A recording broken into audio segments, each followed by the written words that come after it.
2, 1. Good day, everybody. Dr. Sanjay Sanyal, Professor, Department Chair. We have the eyeball, exaggerated eyeball in front of us, and I am going to, in real time, dissect out every layer of the eyeball as we can see, starting from the conjunctiva, through the cornea, to the lens, and mention a few salient points about each of them.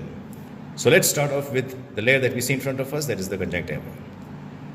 We can see that this is the conjunctiva which is slightly edematous, and this condition is known as conjunctival chemosis. This is the superior fornix of the conjunctiva. This is the inferior fornix of the conjunctiva. This is where tear collects and then it drains.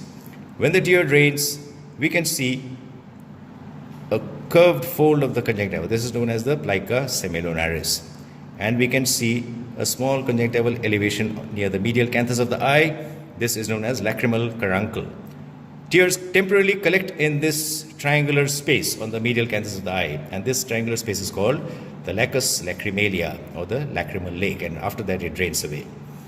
So having mentioned that, I'm going to lift up the conjunctiva, slice it open. Incidentally, this procedure which I'm going to do right now, this is the very first step, lifting up a conjunctival flap, which is done in cataract surgery. So let's go ahead. I've made a slice of the conjunctiva, and I have lifted up a flap of conjunctiva. What you see in front of you is the flap of conjunctiva. Incidentally, this space under the conjunctiva and the sclera, this is called the subconjunctival space. And this is a place where we have what is a very common condition known as subconjunctival hemorrhage. If there's a blunt trauma to the orbit, blood may collect and it forms a flame-shaped hemorrhage with the apex of the flame towards the cornea, and the base of the flame is usually not visible because it is hidden under the orbit, and that is known as a subconjunctival hemorrhage, which is not very uncommon condition. So this is a picture to show you subconjunctival hemorrhage. Another most common condition of the conjunctiva, which all of you are familiar with, is conjunctivitis, where the conjunctiva gets inflamed, usually due to a viral infection, and it becomes red and hyperemic. That is conjunctival inflammation, also known as conjunctivitis. This is another picture of conjunctivitis to show conjunctival inflammation and hyperemia. And this is an enlarged view of the previous picture. You can see the hyperemic blood vessels very clearly. Now I am slicing the conjunctiva and I am removing it from the surface. You can see. This is the subconjunctival space under the conjunctiva. And I am slicing the conjunctiva away from the underlying sclera.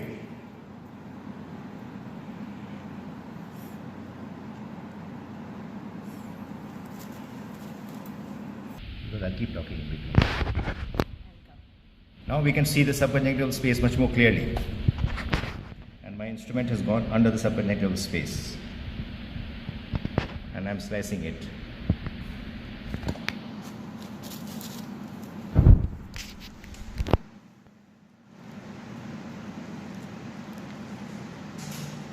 I'm slicing it at the corneoscleral junction.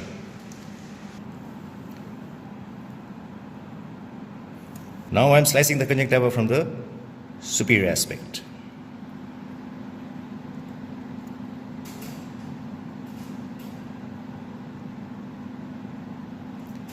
In a living specimen, we will see small blood vessels in this region where my instrument is located.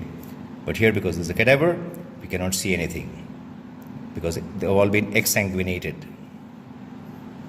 I'm still slicing open the conjunctiva, and my instrument is traveling in the subconjunctival space, that is between the conjunctiva and the sclera. One condition which involves the conjunctiva is called pingacula, where there is a nodular swelling on the conjunctiva. This is a picture of a pingacula on the nasal conjunctiva of a patient. And yet another condition that is called pterygium, where there is a vascularized growth on the conjunctiva extending from one eye margin towards the corneoscleral junction. The exact cause is not known. This is a diagrammatic representation of a pterygium on the nasal conjunctiva. Now I'm again slicing the conjunctiva from the inferior aspect and on the temporal aspect.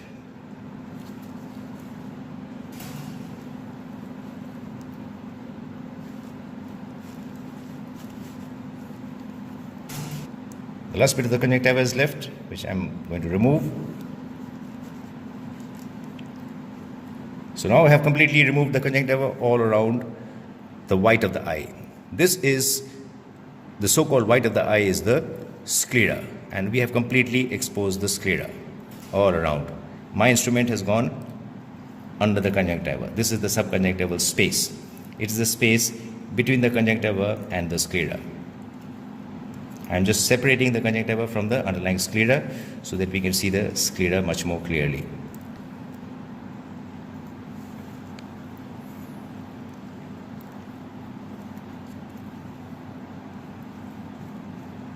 This is all for now regarding the conjunctiva and the subconjunctival space. Thank you very much for watching. Have a nice day. Stay tuned for the next video. Dr. Sanjay Sania.